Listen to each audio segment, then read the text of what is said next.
Hello friends, welcome to my channel अनसुनी बातें with Manu. आज के समय में हर क्षेत्र में तकनीक काफ़ी उन्नत हो गई है। खासकर कृषि के क्षेत्र में तो तरह तरह की तकनीकें अपनाई जा रही हैं ताकि खेती को आसान भी बनाया जा सके और ज़्यादा से ज़्यादा अनाज की पैदावार भी हो।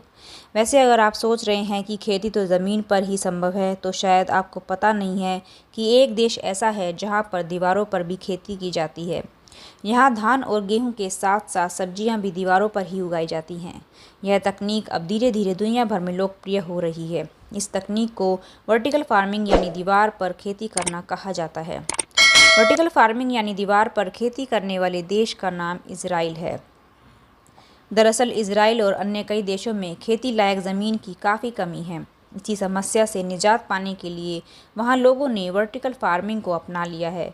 इजराइल की कंपनी ग्रीन वॉल के संस्थापक पायोनियर गाय बार्नेस के मुताबिक उनकी कंपनी के साथ गूगल और फेसबुक जैसी बड़ी कंपनियां भी जुड़ी हुई हैं, जिनके सहयोग से इजराइल में कई दीवारों पर वर्टिकल फार्मिंग तकनीक से खेती की जा रही है।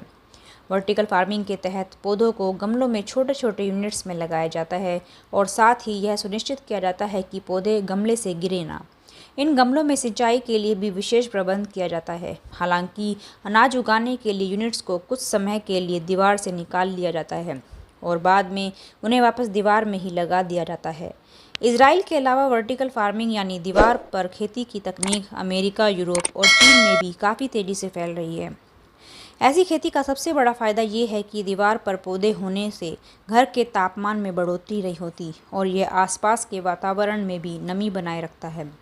इसके अलावा इससे ध्वनि प्रदूषण का असर भी कम हो जाता है।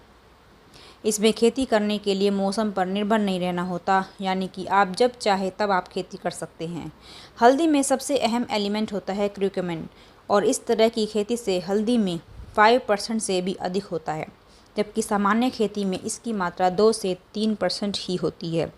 यह खेती पूरी तरह से बंद जगह में होती है। ऐसे में कीट पतंगों से नुकसान या बारिश या आंधी तूफान से नुकसान की आशंका भी नहीं रहती, बशर्ते आपके शेड को कोई नुकसान न पहुंचे।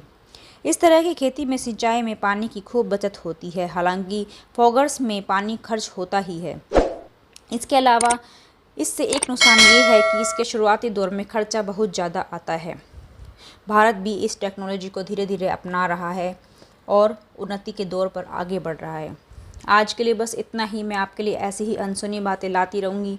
तब तक के लिए stay safe, stay healthy, stay connected. Thank you.